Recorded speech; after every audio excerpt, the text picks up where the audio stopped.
والد کا گریہ سن رہا تھا۔ جب کبھی جذبات سے مغلوب ہو جاتے، گفتگو کا سلسلہ مفقود ہو جاتا اور وہ صافے سے اپنی پرنم آنکھیں صاف کرتے۔ تھوڑے وقفے کے بعد سلسلہ پھر شروع ہو جاتا۔ گفتگو کیا تھی؟ نوحہ تھا، اور پروفیسر صاحب شاید ہی نوحہ سنانے کے لیے میرے ہی منتظر تھے۔ میں ان سے پہلے کبھی ملا نہیں تھا، لیکن مرنے والے نے میرے بارے میں غالباً انہیں کچھ بتا رکھا تھا۔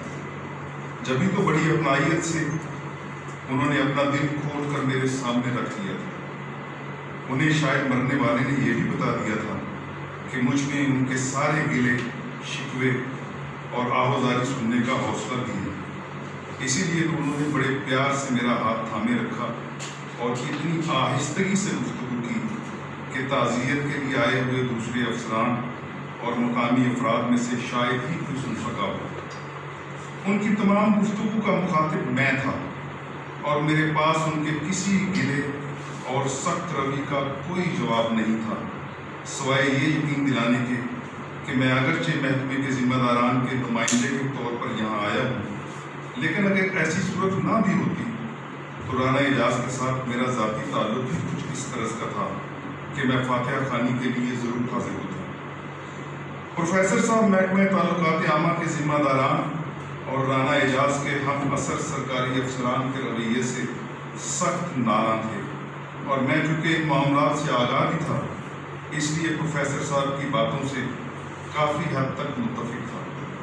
وہ بتا رہے تھے کہ رانا اعجاز اگرچہ کچھ عرصے سے مختلف نوعیت کے امراض کے شکار تھے، لیکن انہوں نے مردانہ وار مقابلہ کر کے ان امراض کو کبھی اپنے اوپر حاوی نہیں ہونے دیا تھا۔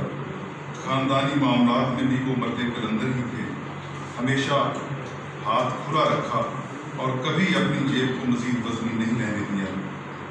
رانا اعجاز کی اتنی جلدی جہان فانی سے رخصتی کا سبب ان کے داخلی معاملات نہیں بلکہ خارجی کرب ہے۔ مختلف امراض کا ڈٹ کر مقابلہ کرنے والا رانا اعجاز محکمہ کے افسران کی جفاؤں، صفاقانہ رویوں، خود غرضیوں اور مفاد پرستیوں جیسے دائمی مرض کے سامنے ہمت ہار گئے۔ پروفیسر صاحب بتا رہے تھے کہ وہ تمام افراد جو رانا اعجاز کے بطور ڈائریکٹر انفارمیشن بہاولپور آگے پیچھے ہاتھ باندھے احکامات کے منتظر رہتے تھے، ضرورت پڑنے پر جب انہیں فون کیا جاتا تو فون تک نہیں سنتے تھے، سب غرض کے بندے ثابت ہوئے۔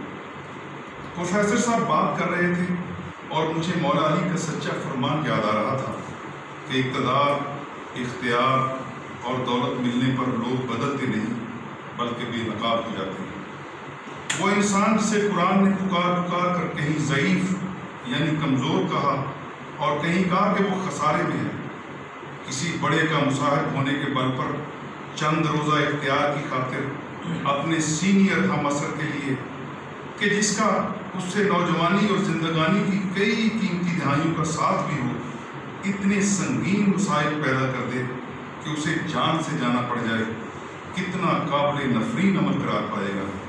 اسی لیے تو کہا گیا ان الانسان لفی خسر۔ لوگ اعجاز رانا نے سب کچھ چھوڑ دیا، وہ نوکری بھی چھوڑ گیا، سرکاری گھر سے بھی دستبردار ہو گیا، سینیارٹی لسٹ سے بھی اس کا نام خارج ہو گیا۔ اب ہمت کرو اور کسی بڑے سے کہو کہ تمہاری سرکاری ملازمت عمر خضر کی طرح بڑھا دے اور رانا اعجاز کو حاصل دیگر تمام مراحت اور اختیارات بھی تمہیں منتقل کر دے۔ معاف کرنا، تم سب کر سکتے ہو، لیکن رانا اعجاز کی ذہانت، فطانت، وسیع مطالعہ، منطق، عمیق گہرائی سے لائے ہوئے نکتے، معاملہ فہمی، حالات حاضرہ پر تبصرے، مختلف نظریات کے تقابلی جائزے، پیشہ وارانہ گہرائی، کچھ کر گزرنے کی تڑپ، ترقی پسندانہ سوچ، انقلابی فکر، قلندرانہ روش، شفقت پروری، علم دوستی اور حساس طبیعت کسی نوٹیفیکیشن کے ذریعے منتقل نہیں کرا سکتے۔ اسی لیے تو کہا گیا ان الانسان لفی خسر۔ پروفیسر صاحب بتا رہے تھے کہ رانا اعجاز کی دیگر بھائیوں کی نسبت اپنے والد سے زیادہ بے تکلفی تھی، اور ساتھ ہی شدید نظریاتی اختلاف کیا۔ والد صاحب میاں نواز شریف اور مسلم لیگ کے حامی تھے اور رانا اعجاز بے نظیر اور پیپلز پارٹی کے ساتھ تھے۔ غالباً 1994 کے الیکشن کے نتائج کا وقت تھا۔ دونوں باپ بیٹا رات گئے تک کاغذ پھیلائے ٹی وی پر رزلٹ سن رہے تھے۔ جو ہی کسی امیدوار کے رزلٹ کا پی ٹی وی پر اعلان ہوتا، جہاں دونوں اپنے اپنے امیدواروں کا حساب شروع کر دیتے، وہاں والد صاحب تو رانا اعجاز نے کہا کہ باہر گلی میں سو لوں گا لیکن نظریات پر کمپرومائز نہیں ہو سکتا۔ بس ایسے ہی تھے ہمارے رانا اعجاز۔ رانا اعجاز مرحوم کے برادر بزرگ پروفیسر رانا خالد ڈگری کالج کے پرنسپل رہے ہیں۔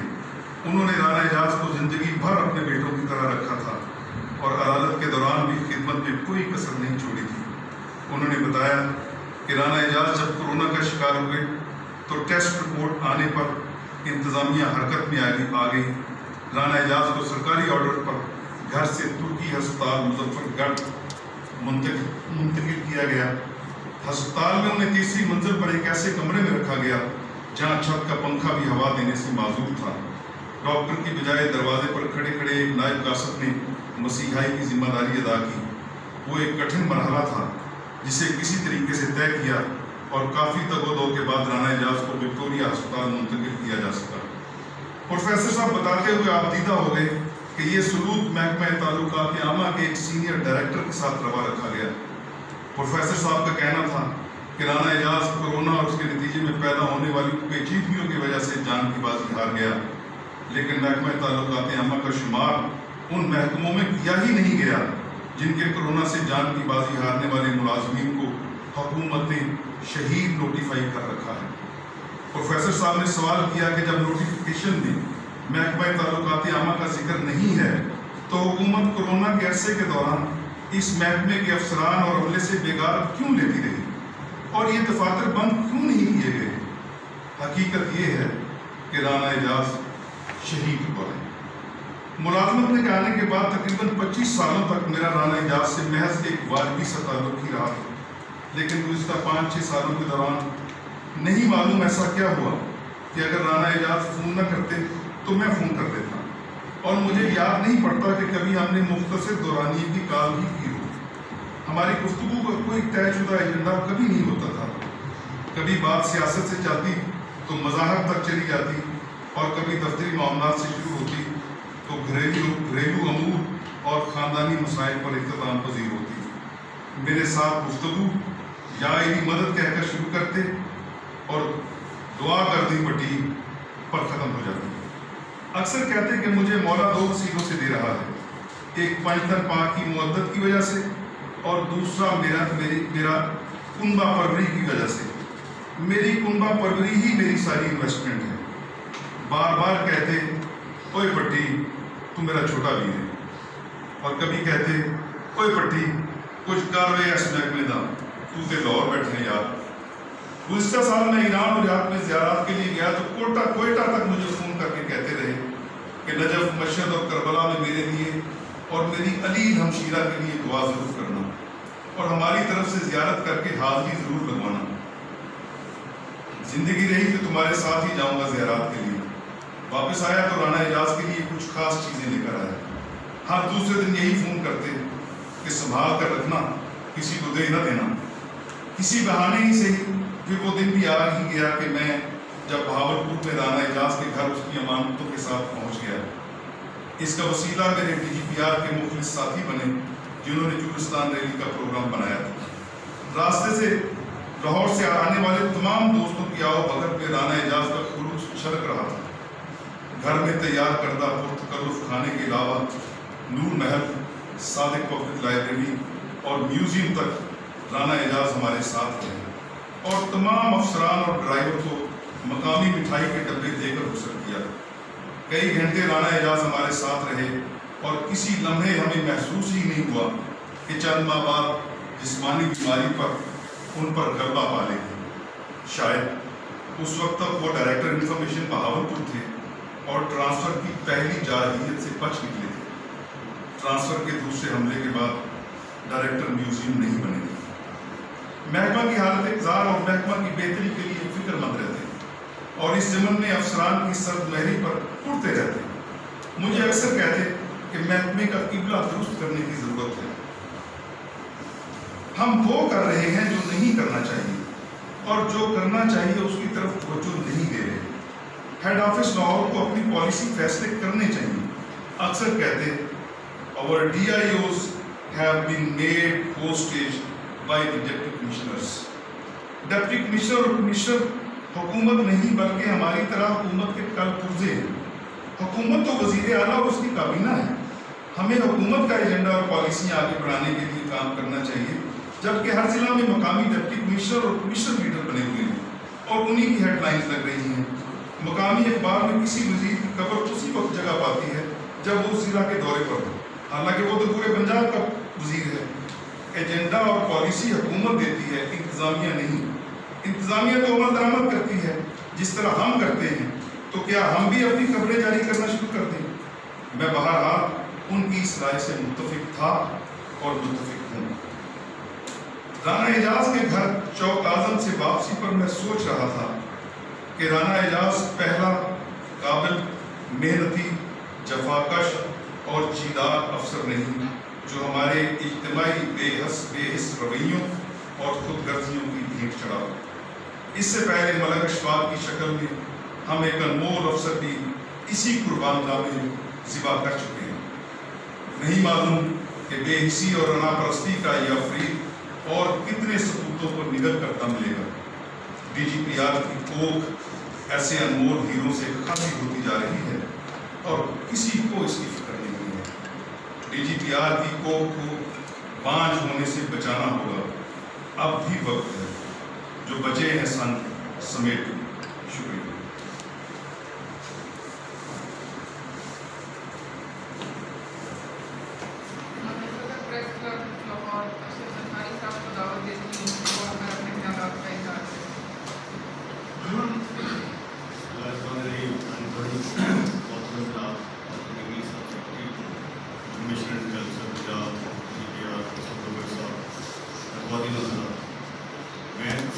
ملنے کے لیے آیا تھا تو ہزار ساتھیوں کے معاملہ تھے، لیکن کئی جگہ سعید صاحب، رانا اعجاز صاحب، روشنی صاحب افسوسناک ہے. اور ارشد سعید صاحب سے تو میرا بہت تعلق تھا. میں جب بھی کوئی بات ہونی یا ہمارا چیک ہوتا تو ایک ہی ہمارا طریقہ وہ ارشد سعید صاحب سے، اور بڑے میٹھی آدمی تھے. رانا صاحب سے بھی پتا کرتے ہیں، لیکن ارشد صاحب سے میرا بہت ہی زیادہ تعلق تھا. افسوسناک ہے تینوں افسران ڈی جی پی آر کے اس ملک سے اور اس دنیا سے رخصت ہو گئے، لیکن رضا اللہ کی رضا ہے. ہمارا جو میں یہ سمجھتا ہوں کہ یہ جو صرف جتنے یہاں لوگ بیٹھے ہیں یہ سب میرے بڑے جانے والے دوست ہیں. ساتھیوں کا جو معاملات ہیں، میں یہ سمجھتا ہوں یہ ڈی جی پی آر کا آفس ہے، یہ میڈیا ہاؤسز کے لیے آکسیجن ہے، اور یہ وہ دفتر ہے جو حکومت اور میڈیا کے درمیان پل کا کام بھی کرتا ہے، برج کا کام کرتا ہے. ارشد سعید صاحب چلے گئے، راشدین صاحب، بڑا دکھ کی بات ہے کہ ان کے والد صاحب دعائیں صاحب آپ دوست بیٹھے ہیں. بڑا مشکل ہوتا ہے کہ جب ایک جوان بیٹے کی قبر پہ باپ پھول ڈالے، اس سے بڑا کوئی اتنا بڑا سانیہ اس باپ میں نہیں آ سکتا ہے، اس فیملی میں نہیں ہوتا. لیکن موت ایک ایسی حقیقت ہے جس نے آنا، اس نے ضرور جانا ہے. آج یہ لوگ چلے گئے، کل ہماری باری ہے، لیکن ہماری دعا ہے کہ اللہ تعالیٰ ان تینوں افسران کو اپنی دوبارہ اپنی جگہ دے، ان کے لوائقین کو صبر طویل عطا فرمائے، اور محکمے کے لیے جو آپ ان کے ساتھ نے بات کی، ظاہر ہے محکمے کے لوگ بیٹھے ہیں، ان شاء اللہ تعالیٰ مایوسی نہ ہو، مایوس نہ ہو. اللہ تعالیٰ بہتر کرے. بہت شکریہ.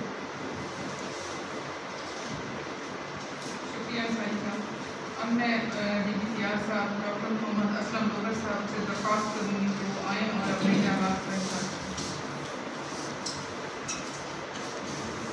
بسم اللہ الرحمن الرحیم. جس افسر نے مجھے اس محکمے میں سب سے زیادہ متاثر کیا اور جن سے میں نے بہت سیکھا اور ان جیسا بننے کی کوشش کی لیکن بن نہیں سکا، فخر الدین بندے تھے. وہ کہا کرتے تھے کہ بیٹے کبھی کوئی کام ہو میں نے کیا ہو اور اس کا کریڈٹ تم لے سکتے ہو تو لے، لیکن اگر کوئی غلطی ہو جائے کہنا کہ یہ بلے صاحب کی میں نے کوشش کی کہ اس چیز کو آگے لے کے چلوں، لیکن اس سے زیادہ میں یہ سمجھتا ہوں کہ ارشد سعید صاحب جو تھے انہوں نے ایک طرح سے اس چیز کو یعنی آپ سنبھالا، اس محکمے کی روایت کو قائم رکھا. کچھ انہوں نے ایسے اصول بنائے ہوئے تھے کہ جو لوگ جن کے ساتھ انہوں نے کام کیا، میں ڈپٹی ڈائریکٹر ایڈمنسٹریشن رہا، وہ اسسٹنٹ ڈائریکٹر تھے، تو کبھی ایسے نہیں ہوا کہ انہوں نے کوئی چٹھی آنے دی ہو. کس طرح سے مینیج کیا، کیسے مینیج کیا، یہ خدا جانتا ہے یا وہ جانتے ہیں. اور دوسری بات یہ ہوتی ہے کہ جس طرف آپ کھڑے ہوتے ہیں، جہاں آپ کھڑے ہوتے ہیں، وہاں پہ آپ کو چیزیں کچھ اور طرح سے نظر آتی ہیں، دوسری طرف سے آپ کو چیزیں کچھ اور طرح سے نظر آتی ہیں. ارشد سعید صاحب جب بھی میں نے ان کے ساتھ کام کیا، ہم ایڈمنسٹریشن میں رہے، اور اس کے بعد جب میں ڈی جی تھا تو ہم نے ایک فیصلہ کیا تھا کہ کسی شخص کی پروموشن نہیں ہونی چاہیے. اور اس میں ہم نے جتنی محنت کی ہے، جتنی چیزوں کے پیچھے بھاگے ہیں، وہ کچھ میں جانتا ہوں اللہ اس کو اجر دے گا. میں سمجھتا ہوں کہ میری جو بخشش میں بھی ایک رول پلے ہوگا کہ مجھے اللہ نے جو نوازا ہے اس میں یہ ہوگا کہ ہم نے لوگوں کی جو پروموشنس تھی ان کے پیچھے بہت پرسو کیا اور بہت کیا، بلکہ ایسے بھی آرڈرس ہوئے کہ لوگوں کو پتہ بھی نہیں تھا تو انہیں ان کے آرڈر نکل گئے. اور یہ سارا کریڈٹ جو تھا وہ دن رات شخص محنت کرتا تھا، اے سی آرس کے پیچھے بھاگتا تھا، میٹنگس کے پیچھے بھاگتا تھا.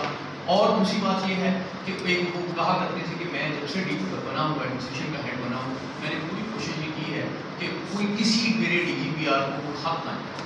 اصل میں آپ لوگ بھی آئیں گے، آپ لوگ بھی دیکھیں گے کہ یہ جو جب آپ ڈی جی پی آر کی پوسٹ پہ بیٹھتے ہیں تو بہت سے آپ کو ایسے فیصلے بھی کرنے پڑتے ہیں جو اس وقت مجبوری ہوتے ہیں، بہت سی پریشر ہوتے ہیں جو نہ آپ ریکارڈ کر سکتے ہیں، نہ لوگوں کو بتا سکتے ہیں، لیکن آپ کو کرنے پڑتے ہیں. لیکن ان چیزوں کو سنبھالنا، ان کو آڈٹ کے مراحل سے نکالنا، ان کو دوسرے مراحل سے نکالنا، یہ ایک بہت بڑا کام ہوتا ہے. تو دوسری بات یہ ہے کہ میں یہ بھی اعتراف کرتا ہوں کہ کبھی غصے تو ہو گئی، کبھی میں نے ان سے کوئی سخت جملہ بول دیا ہو، تو سچی بات ہے کہ انہوں نے کبھی بھی اپنے پورے کیریئر میں ایک دفعہ بھی آگے سے کوئی جواب نہیں کیا. ایک ادب و احترام تھا. کئی دفعہ ہوتا تھا، بہت سے لوگوں کے بڑے ناگوار رویے ہوتے تھے، وہ بہت سے افسر جو تھے وہ باتوں کو سمجھتے نہیں ہیں، چیزوں کو سمجھتے نہیں ہیں، ان کے پاس انفارمیشن کم ہوتی ہے تو ان کو سمجھ نہیں آتی کہ چیزوں کو کس طرح سے کیا جائے. تو وہ میں نے کہہ بھی دینا، بعض مجھے غصہ آ جانا کہ یار یہ کیا بندہ بات کر رہا ہے، اس کو کیا مسئلہ ہے. انہوں نے کہنا نہیں یار چھوڑو. مجھے اس سے اکثر وہ بات یاد آتی تھی پریزیڈنٹ نکسن کی، جب وہ وائٹ ہاؤس سے جا رہے تھے. انہوں نے کہا تھا کہ لوگ زندگی میں آپ کے دشمن ہوتے ہیں، لیکن آپ کا زوال اور مزاج اس وقت شروع ہوتا ہے جب آپ لوگوں کو دشمن بن جاتے ہیں. تو ارشد سعید صاحب نے جو میں نے یہ سچی بات ہے دیکھا کہ بہت سے پریشر ہوتے تھے. بعض اوقات یہ تھا کہ اتنا پریشر ہوتا تھا کہ آپ ایک چیز کو بالکل تہس نہس کر دو، تو بالکل بہت چھوٹا سچی صاحب اس کو کریں گے، انڈورس کریں گے، کیونکہ ہم نے اس چیز کو فیس کیا ہے کہ کس طریقے سے وہ چیزوں کو ہینڈل کرتے تھے. پھر اس کے بعد بھی یہ ہوا، میں مجھے یہ کہتا تھا کہ ایڈمنسٹریٹر جینیس تھے. بہت سے بڑے نازک مسائل آتے تھے، بڑے نازک مسئلے آتے تھے، بڑے نازک معاملے آتے تھے، اور اس میں وہ جو ہے وہ یعنی چلے جاتے تھے اور اس کا حل نکالتے تھے، محنت کرتے تھے اور کوئی شکر نہیں آتی تھی. میں سمجھتا ہوں کہ بہت ہی ان پہ کٹر وقت بھی آئے، میں بالکل اس کا گواہ ہوں. اور جس طرح سے انہوں نے اس پہ کھڑے رہے. اور میں ایک تھوڑی سی آپ کو ایک بات بتاؤں اور شیئر کروں، خدا کے واسطے ایک چیز کو آپ لوگ سمجھ جائیں، اور وہ یہ بات ہے اس محکمے کا امیج، اس میں میرا بھی قصور ہو سکتا ہے، آپ کا قصور بھی ہو سکتا ہے. اس محکمے کا امیج بہت خراب ہو چکا ہے. یہ محکمہ کئی دفعہ بیان ہو چکا ہے کہ اس کو بند کیا جائے، اور اس میں سب سے بڑی وجہ ہماری خود اپنی باتیں ہیں، خود اپنے فلاں کر لیں، اس کو ایسے کر لیں، اس کو ایسے کر لیں. تو میں سمجھتا ہوں بہت سے ایسے مرحلے نازک آئے جس میں یہ محکمہ جو تھا بالکل جانے والی پوزیشن پہ ہوا تھا. بہت سے لوگوں کو جاننے والے انہیں اس بات کا پتہ ہے. تو وہ انہوں نے اس میں بھی ایک ہمیں گائیڈ کیا کس طریقے سے موو کرنا ہے، ریئیکشن نہیں دینا ہے، بتانا نہیں ہے. یہاں پہ ہم نے کہا کہ لوگوں کے ساتھ شیئر کر لیں، بنا لیں، ان کا نہیں ایسے نہیں کرنا، آپ نے ایک اچھے طریقے سے چلنا ہے، اپنے سینئرس کو اعتماد میں لینا ہے، تو چیزیں کرنی ہیں. تو بات یہ ہے کہ اب انفارچونیٹلی جو ہے وہ امیج جو ہے اس ڈپارٹمنٹ کا، جو امیج بلڈر ڈپارٹمنٹ ہے وہ اتنا اچھا نہیں ہے. اس میں میرا قصور بھی ہو سکتا ہے، اس میں ہمارے پولیس کا قصور بھی ہو سکتا ہے. ہمیں جو فرائض اپنے ادا کرنے تھے وہ نہیں ہم ادا کر سکیں. میں جیسے بھی رانا اعجاز صاحب کی بات ہوئی ہے بالکل کامل ایمانداری کے ساتھ بات کروں گا. آپ لوگ بیٹھے ہیں تو مجھے میرے ساتھ بات کر لیں. بات یہ ہے کہ رانا اعجاز صاحب جو ہے اس میں سیکرٹری صاحب کا یا میرا یا کسی بندے کا نہیں تھا، نہ اس میں کر سکتا تھا. آپ کو پتا ہے کہ پولیٹیکل گورنمنٹس کیسے چلتی ہیں. ان کو جب تبدیل کیا گیا، ان کی جگہ ایک افسر تعینات ہوئے تو سیکرٹری صاحب نے مہربانی کی. آپ دیکھیں گے انہیں پریشر کلچر ڈپارٹمنٹ سے بھی آتا ہے کہ ہمیں ڈی جی پی آر کا افسر وہاں پہ گھساتے ہیں. رانا صاحب نے اپنی زندگی میں میرے ساتھ صرف ایک بات کی کہ مجھے بہاولپور سے شفٹ نہ کیا جائے، اور میں نے سیکرٹری صاحب کو کہا اور سیکٹری صاحب نے اس کو میں مجھے خود پتا ہے کہ ان کو کتنا پریشر فیس کرنا پڑا اس میں، لیکن انہوں نے رانا صاحب کو اکوموڈیٹ کیا. اب اس کے بعد میں اسٹوری کے دوسرے حصے کی طرف آتا ہوں کہ رانا صاحب نے بہت برا وقت گزارا. میں حلفاً کہتا ہوں کہ مجھے کسی شخص نے، میرے کسی افسر نے، کسی کولیگ نے مجھے یہ نہیں بتایا کہ انہیں کوئی پرابلم ہے. مجھے بالکل میں سمجھتا ہوں کہ میں سوچ کے افسروں کو بھی اس میں کہتا ہوں، میں پھر بھی اپنے آپ کو اس جرم سے نہیں کرتا کہ میرا جرم ہوگا، مجھے کرنی چاہیے تھی، خیال کرنا چاہیے تھا. لیکن آپ دیکھیں گے کمیونیکیشن گیپ کتنا زیادہ ہے. بھٹی صاحب کے ساتھ بہت رویہ تھا، وہ دعا بھی کرتے تھے، لیکن بھٹی صاحب نے مجھے ایک دفعہ نہیں بتایا کہ ڈاکٹر صاحب یہ آپ کا فرض ہے، یہ آپ کریں. میں ابھی بھی کہوں گا کہ چلو جو ہم سے خدائی کی غلطی ہوئی ہے ہمیں آگے مستقبل میں گائیڈ کریں، ہمیں بتائیں یہاں پہ زیادتی ہو رہی. میں نے وہ بھٹی صاحب سے بھی کہا کہ یار ان سے پوچھیں، وہ جو ہمارے ڈائریکٹر ہیں، جائیں میری طرف سے گلدستہ لے کے جائیں، سیکرٹری صاحب کی طرف سے لے کے جائیں، وہ گواہ ان سے پوچھ لیں اور پوچھیں کیا مسئلہ ہے. مجھے وہ جو ایک معاملہ ہے دونوں کا، دیکھیں یہ چیز ہے. جہانیہ صاحب جو ہیں وہ تبدیل ہو گئے، آرٹ کونسل میں چلے گئے، اور اس کے بعد یہ کہ وہاں پہ ہم طاہر صاحب لگ گئے. تو جہانیہ صاحب کو جب ہم نے کہا کہ آپ واپس آئیں، تو سیکٹری صاحب اچھی طرح علم ہے کہ کتنی ہمیں ایفرٹ کرنی پڑی کہ جہانیہ صاحب کو کنونس کرنے کے لیے، ان سے ریکویسٹ کرنے کے لیے کہ آپ دوبارہ ہمارا جو DGPR آفس استعمال کریں. سچی بات یہ ہے کہ یہاں پہ جو ہمارا جو تاثر تھا وہ یہی تھا کہ ہی از کمفرٹیبل. وہ کیونکہ وہ پوسٹنگ پوری نہیں ہے، وہ بالکل بہاولپور میں بیٹھے، وہ کہتے تھے میری بہن کا مسئلہ ہے، میرا مسئلہ ہے، اور ہم نے اس کو مینیج کیا جتنا ہمیں پتہ چلا. باقی آپ لوگ بیٹھے ہیں، آپ بالکل کھڑے ہو کے مجھے بتا دیں کہ مجھے کسی نے کہا ہو یا سیکرٹری صاحب کو کسی نے کہا ہو کہ فلاں چیز جو ہے، بار بار سیکرٹری صاحب پوچھتے ہیں مجھ سے کہ جی کیا کرنا ہے کیا نہیں کرنا. اسی طرح سے میں ایک اور بات کروں گا، ہم نے یہ فیصلہ کیا، سیکرٹری صاحب نے بالکل مجھے انسٹرکشن دی کہ یار ان کا جو کچھ بھی ہو سکتا ہے، ان کے کسی بچے کو ملازمت مل سکتی ہے، بیوی کو ملازمت ملتی، آپ مجھ سے پوچھے بغیر بتا دیں، کرنے کے بعد بتا دیں کہ یہ ہونا ہے تو آپ یہ کریں. اور ہم نے کیا بھی ہے اس کو. اور ایک اور ان کی بڑی سختی سے انسٹرکشن تھی، اور انہوں نے ہماری تعریف بھی اس میں کی، خاص طور پہ مینجمنٹ سیکشن کی اس میں تعریف کروں گا کہ یار ان کے بچوں کو یا ان کے لوگوں کو آپ DGPR آفس میں نہیں آنا، کبھی نہ آنا. اور وہ میں انشورڈ ہے، اور اس میں بھٹی صاحب نے بھی مدد کی، اس میں شاہدہ جو ہے وہ بھی اب ہمارے ساتھ کوآپریٹ کر رہی ہیں، ہم سب لوگوں کو ساتھ لے کے چلنے کی کوشش کر رہے ہیں. لیکن ایک بات جو ہے بھٹی صاحب نے بہت اچھی نشاندہی کی ہے، بہت اچھی بات کی ہے. ہمیں بالکل رانا صاحب کا نہیں پتا تھا، ہیڈ آف سیکرٹری صاحب کو بالکل نہیں پتا تھا، مجھے بالکل نہیں پتا تھا. ایک مسئلہ تھا ہم نے حل کر دیا. جو لوگ ساؤتھ میں بیٹھے تھے، جو ان کے متعلقہ دوست تھے، جن کو پتا تھا تو کائنڈلی وہ ایک دفعہ ہمارے ساتھ بات کر لیتے، پھر ہم سے گلا بھی کرتے کہ یار یہ کام نہیں ہوا، یہ دفتر نے کیا. ہمارے خیال کے مطابق ہم یہ سمجھتے تھے ہم نے آؤٹ آف دی وے جا کے سیکرٹری صاحب نے ایک مہربانی کی ہے، انہیں بہاولپور میں رکھا ہے. وہ ٹیکنیکلی وہ بہاولپور میں نہیں تھے ہونا تھا اگر وہ یہ کلچر ڈپارٹمنٹ کو نہ کرتے. لیکن کسی شخص نے بھی ایک چیز نہیں بتائی کہ مطلب یہ کہ ہمیں ان کے فوت ہونے کے بعد پتہ چلا کہ انہیں کرونا کا مسئلہ ہے. بہت سی چیزیں ہمارے علم میں، لیکن اس کے باوجود میں سمجھتا ہوں، میں اللہ سے بھی معافی مانگتا ہوں، آپ لوگوں سے بھی معافی مانگتا ہوں، اور میں سمجھتا ہوں کہ ہمیں اس میں بالکل ایک بات کرنی ہے. میں ایک دکھ بھی آپ سے شیئر کر رہا ہوں کہ یار آپ ہمیں بتایا نہیں کیا مسئلہ ہے، آپ ہمیں میسج کریں، فون کریں. میرا تو کسی کے ساتھ کوئی تکلف نہیں ہے، سیکرٹری صاحب کا کوئی تکلف نہیں ہے. مطلب سب لوگ جو ہیں، میں ایک ہماری آفیسر ہے، وہ انہوں نے میں نے پوچھا سیکرٹری صاحب سے کہیں کہ فلاں میری ٹرانسفر کرنی ہے کریں. اس نے کہا سر میں نے آلریڈی انہوں نے کہا، مجھے انہوں نے تسلی دی ہے. تو ہمیں سیکرٹری صاحب کی طرف سے کوئی پرابلم نہیں. تو بھائی بات یہ ہے کہ بہت سی چیزیں ہوتی ہیں دفتر میں، وہ سب نے آپ بھی اچھی جگہوں پہ آئیں گے، چیزوں کو دیکھیں گے، آپ کو پتہ چلے گا کہ دوسری تصویر بالکل ہو. لیکن آپ کائنڈلی اس میں ہماری ضرور ہیلپ کریں کہ ہمیں پتہ چلے گی کہ ہم کس طرح سے چیزوں سے بچ سکتے ہیں. رانا صاحب جس عذاب میں گزرے ہیں، میں سمجھتا ہوں پورا ڈپارٹمنٹ اس میں بھی شامل ہوں، اور بالکل میری زیادہ ذمہ داری تھی. لیکن میں کہتا ہوں مجھے کسی شخص سے کچھ نہیں بتایا، سیکرٹری صاحب کو کسی شخص سے کچھ نہیں بتایا. ہم نے سمجھا کہ وہ وہاں کمفرٹیبل ہے. سیکرٹری صاحب نے مجھے کہا کہ آپ بتائیں کہ ہم ان کے لیے کچھ لکھ کے بھیجیں. کیا لکھ کے بھیجیں؟ وہ سوچ بھی رہے ہیں اس پہ کہ اشرف سعید کے متعلق یا ان کے متعلق کچھ ایک سمری ہم چیف منسٹر کو موو کر رہے ہیں، یہ بھی کر رہے ہیں، ان کے بچوں کو ملازمت بھی دے رہے ہیں، اور ان کے ہم کوشش کر رہے ہیں کہ جو دوسرے معاملات ہیں ان کے وہ بھی پرائرٹی پہ ہو، کہیں پہ نہ جانا پڑے. لیکن ہم سے کوتاہیاں ہوئی ہیں، ان سے ہم نہیں جانا. لیکن میں سمجھتا ہوں کہ جس طرح میں اعتراف کر رہا ہوں، جو ان کے دوست ہیں، جو ان کے قریبی دوست ہیں، جنہیں پتہ تھا کہ وہ کس عذاب میں گزر رہے ہیں، انہیں بھی اللہ سے بھی معافی مانگنی چاہیے. میں بھی اللہ سے معافی مانگتا ہوں کہ ہمارا ایک دوست اگر بری حالات میں گیا ہے تو یہ ہمارے لیے بڑی شرم کی بات ہے، بہت بری بات ہے. لیکن میں ایک دکھ کا اظہار بھی کرتا ہوں کہ کاش آپ لوگ میرے ساتھ شیئر کر دیتے، کاش آپ سیکرٹری صاحب کو ایک میسج کر دیتے تو بہت سے مسائل پیدا نہ ہوتے. Thank you. شکریہ سر. اب میں ورکنگ چیف سیکرٹری صاحب کو دعوت دوں گی کہ وہ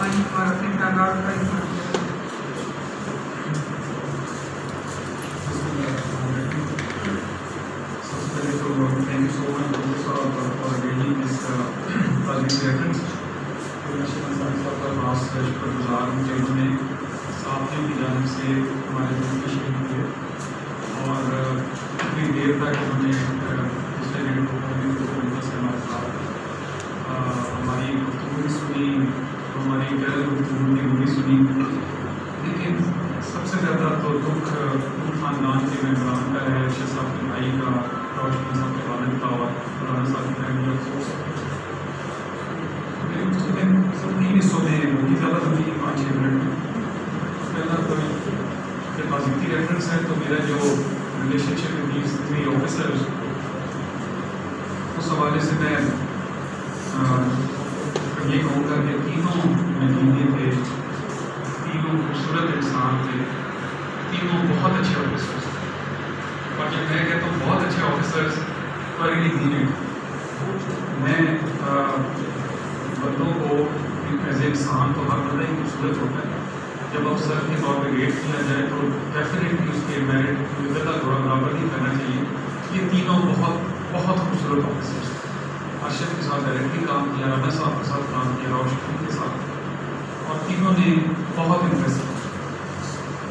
پہلی بات مجھے ڈاکٹر صاحب نے کہی تھی کہ جو بھی امالمنٹس ہیں، ان سروس ڈیتھ کی کمپنسیشن ہے، 17A کے تحت جو فیملی ریکروٹمنٹ ہے، اس کے علاوہ بھی ہماری آپس میں اس ریفرنس سے کافی دن پہلے گفتگو بھی ہوئی کہ ہم اس کے علاوہ بھی جو کر سکتے ہیں وہ انشاءاللہ کریں۔ آخر میں جو فلاسفی آف ڈیتھ ہے اس کو سمجھنے کی بڑی شدید ضرورت ہے۔ آج اس کو اتفاق سے قرآن کی ایک آیت کا ترجمہ میں پڑھا تھا جس میں کہا کہ ہمیں دنیا ان لوگوں کے لیے دنیا کو بہت خوبصورت بنا کے رکھتی ہے تاکہ جب دن لگے اور یہ غلطیاں کرتے رہیں اور اللہ کی طرف آئیں۔ جو جتنے بھی اولڈ فلاسفرز ہیں، کلاسیکل فلاسفرز ہیں، وہ ڈیتھ کو کہتے ہیں کہ ایک جگہ سے فلائٹ ہے دوسری دنیا کی، سب نے جانا ہے اس میٹر آف ٹائم۔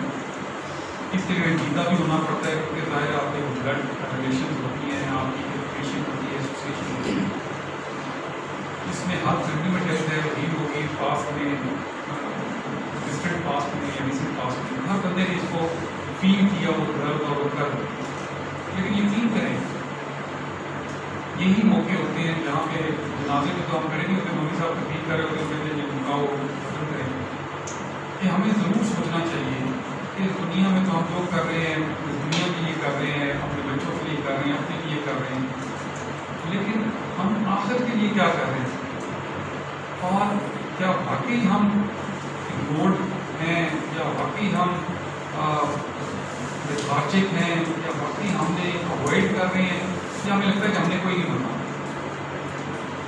ہر روز جو بھی ہم 12-14 گھنٹے جاگ کے گزارتے ہیں اور دنیا میں گزارتے ہیں، رات میں جب بیٹھتے جاتے ہیں، یقین کریں ضرور 1-1.5 منٹ سوچے گا کہ آج صبح سے لے کے شام تک کوئی ایسا کام ہے نہیں کہ آپ عبادات کے علاوہ نماز پڑھنا یا وہ ایک عبادات ہے تو آپ کوئی ایسا کام کیا ہو جو مجھے لگتا ہے کہ اللہ خوش ہوا ہو۔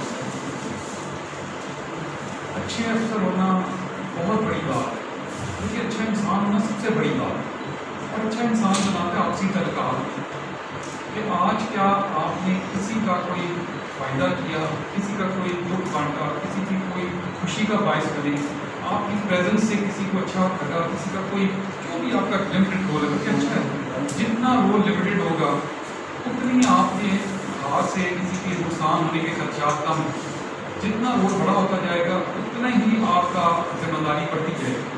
لوگوں نے بڑا اچھا کہا کہ جن ہیڈ آف آرگنائزیشن آپ کے بہت پریشر ہوتے ہیں، بہت مسائل ہوتے ہیں، بہت سی چیزیں ہوتی ہیں، لیکن آپ جیسے جب ہم گیٹ سفر میں شروع کی نوکری تو اس وقت ہمارا ایک لمیٹڈ ڈومین تھا، اس کے اندر ہی ہم کام کرتے تھے۔ اب ہمیں اگر ہمیں اعجاز کے ساتھ کوئی پریشانی کی، روشن صاحب کی ڈیتھ ہوئی یا ارشد سعید صاحب کی، تو ان کی فیملی کا قرض مجھے محسوس کرنا چاہیے، ادروائز مجھے ہیڈ آف آرگنائزیشن ہونے کا کوئی نہیں ہونا چاہیے سر۔ اب میں آپ کو کافی ٹور کر کے کافی لمبی گفتگو ہوئی، مختلف پہلوؤں سے ہوئی، اور سب نے دل کھول کے بات بھی کی، which is actually the spirit of the reference. آج سے ابھی سے جب آپ اس کمرے سے باہر نکلیں، اپنا ایک لاگ، اپنا ایک رجسٹر بنانا شروع کرتے ہیں کہ میں نے آج آخرت کے لیے کیا کیا۔ عمل بٹ نظر آ رہے ہیں، اور بھی دیگر جو مسلم کا شاید کے بارے میں دونوں نے بھی ریسنٹلی لاس دیئر پیرنٹس، ان کے لیے بھی کچھ ہے، اور ان کے لیے آپ جو آپ کر رہے ہیں اس کا جاریہ ہے، بینگ چلڈرن آف ڈسیز، یہ آپ جو بھی اچھا برا کام کریں ان کو فائدہ نقصان کا پہنچ ہے. سوری عثمان صاحب کو بھی مینشن کرنا، آپ لوگ سارے آج سے جو رانا صاحب کے دوست کلیم کرتے ہیں اپنے آپ کو لیگس ہیں، وہ بھی رانا صاحب کے کے لیے جو کچھ اچھا ہو سکتا ہے وہ ضرور کریں، اپنے لیے خاص طور پہ کریں. اور بہت چھوٹی چھوٹی چیزیں ہیں جس سے اللہ تعالیٰ خوش ہوتے ہیں. اللہ تعالیٰ تو میں سمجھتا ہوں لفظ ہوتا ہے کہ بہانے ڈھونڈتے ہیں ہمیں بخشنے کے، تو ہم ہی وہ اس طرح نہیں کر پاتے.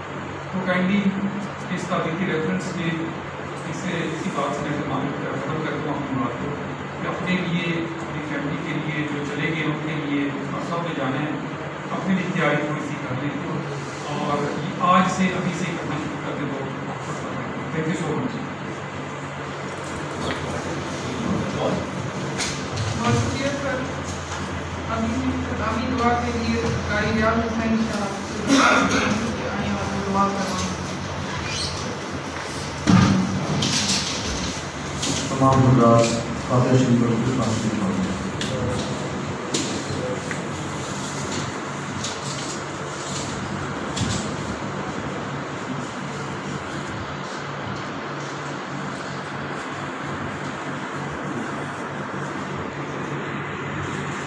بسم اللہ الرحمن الرحیم. الحمد للہ رب العالمین والصلاۃ والسلام علی سید الانبیاء والمرسلین وعلی عباد اللہ الصالحین.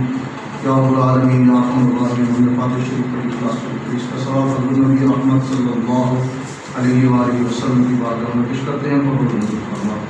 یا رب العالمین تمام صحابہ کرام رضوان اللہ علیہم اجمعین، تابعین تبع تابعین، بزرگان دین، چشتیہ سلفیہ قادریہ نظامیہ، تمام بزرگان دین پیش کرتے ہیں. قبول منظور فرما. حضرت سیدنا آدم علیہ نبینا علیہ السلام کی پیش کرتے ہیں. قبول منظور فرما. اما سلام اللہ علیہ جتنے مومنین مومنات مسلمین مسلمات اور تیمور بچے جوان ایمان کی حالت میں اس دنیا فانی سے جا چکے ہیں، اللہ تمام کی روح پیش کرتے ہیں. قبول منظور فرما. خصوصاً بالخصوص تمام کرام کا ثواب، جو حاضرین نے پڑھا اس کا ثواب، جو میں نے پڑھا اس کا ثواب، یا اللہ حضور نبی رحمت صلی اللہ علیہ وسلم کی بارگاہ میں پیش کرتے ہیں. قبول منظور فرما. حضور کے وسیلہ توسل سے جو ڈائریکٹر صاحبان جو انتقال کر چکے ہیں، رشید صاحب، اعجاز صاحب اور اشرف سعید صاحب، یا اللہ ان کو پیش کرتے ہیں. قبول منظور فرما. ان کو جنت الفردوس میں اعلیٰ مقام عطا فرما. حضور کے دیوار رحمت میں جگہ عطا فرما. قبروں کو حدین کا کشادہ فرما. نبی علیہ الصلوۃ والسلام کی زیادہ شفاعت نصیب فرما. ہم سب کی دعا کو ان کے حق میں قبول منظور فرما اور ان کی بخشش و مغفرت فرما. تمام کو جنت الفردوس میں اعلیٰ مقام عطا فرما. قبر کی منازل کو آسان فرما. حضور نبی رحمت صلی اللہ علیہ وسلم کی پہچان اور زیارت نصیب فرما. ربنا آتنا فی الدنیا حسنۃ وفی الآخرۃ حسنۃ وقنا عذاب النار وادخلنا الجنة مع الأبرار یا عزیز یا غفار یا رب العالمین. ربنا تقبل منا إنك أنت السميع العليم وتب علينا إنك أنت التواب الرحيم. وصلى الله تعالى على حبيب خير خلقه سيدنا محمد وآله وأصحابه أجمعين برحمتك.